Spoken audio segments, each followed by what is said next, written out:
this point, Jide Olugbodi, a former Brentford player, a man who understands European football, joins me live now to talk about this. Well, Jide, very pleased to see you this evening. Oh, I'm pleased to be here as well, Ike. Nice. Well, Champions League winners meet Europa League winners. What sort of game do you expect to see tonight?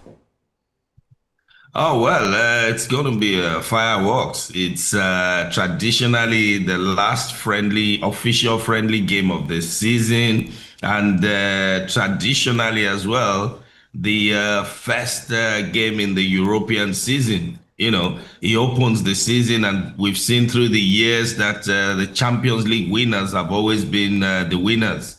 So we don't expect a lot of surprises. PSG, they're a very good team. They're playing attacking football. I know the bleep. I say the bleep, against Chelsea was due to a lot of overconfidence in the squad. They're beating everybody, and they thought, look, we'll just roll over Chelsea as well. Who is Chelsea?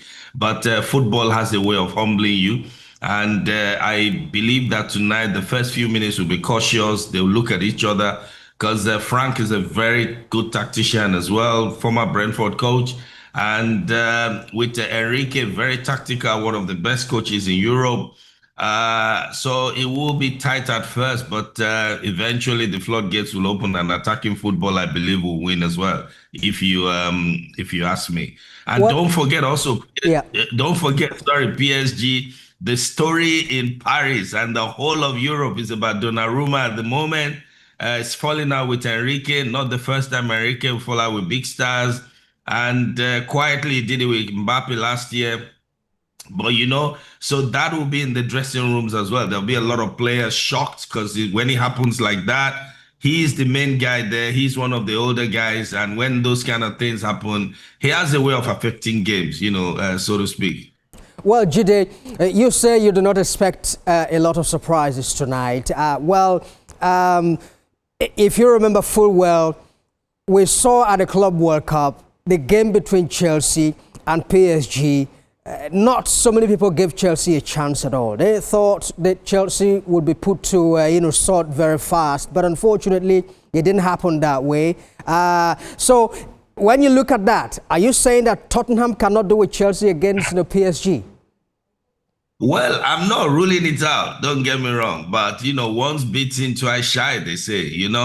Fool me once, it's down to me. You fool me twice, then I'm the fool, so to speak. So when you look at the way they approach, PSG approached, even the way they walked onto the pitch against Chelsea, it was as if, hey, let's get the cup and let's get out of here.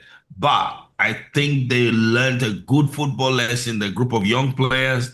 And what they learned was the end's over until it's over. You never know what the opposition brings. So today, Thomas Frank is going to come in.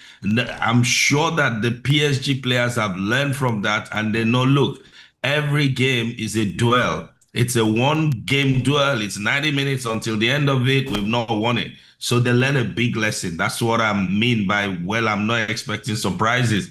But football, like you say, has a way of throwing in. Thomas Frank did well in the window. He's brought in Kudus.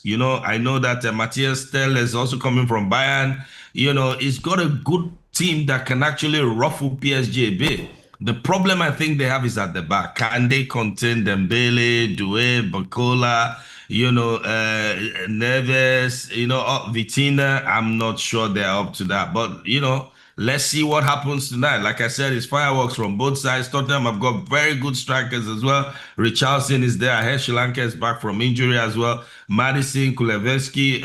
They're all good players. So we should have a treat today. Well, PSG have shown that they can be beaten and mercilessly, at that, as we saw against, Chelsea. If you were to advise Thomas Frank, a coach of your former side in Brentford, how would you advise him to approach this game? I think it's simple. What Chelsea did was they closed the middle of the pack. They didn't let them play in the middle. So, and the moment that you don't get Vitinha, they don't have possession of the ball. Neves, they're not having possession. Ruiz, they were struggling. They were struggling to bring the flank players in as well. then Chelsea was winning the ball and attacking them straight with the fast players, they had. So the thing that Tottenham should do today is simple. Just get Bissouma, but I understand. I mean, I've been told from several sources that Bissouma is not traveling with the team, which is a shame because he's that guy who locks onto you in the midfield and never lets go. So if you can get them, the Bissouma, Bentancur in the middle to actually play hard on the PSG guys, they might not be in for the fight. There's some players that when it's time, to go into the duels, to fight, they're not in for it. They're the good players. They play when the game is okay, but when it's fight time, they're not. And that's what British teams are good at. They're good at giving it to you. Tottenham is one of those. You saw how they won the European League last year. So fight them in the middle, stop them from passing, stop them from playing, stop them from getting any rhythm, and hit them on the counter, with Kudus and Richarlison and the likes of it. That's the only way they're going to have a chance today. All right. Jide Olugbodi, former Brentford player as well as Super Eagles, many thanks indeed for sharing your thoughts with us on this. You're welcome, Mike.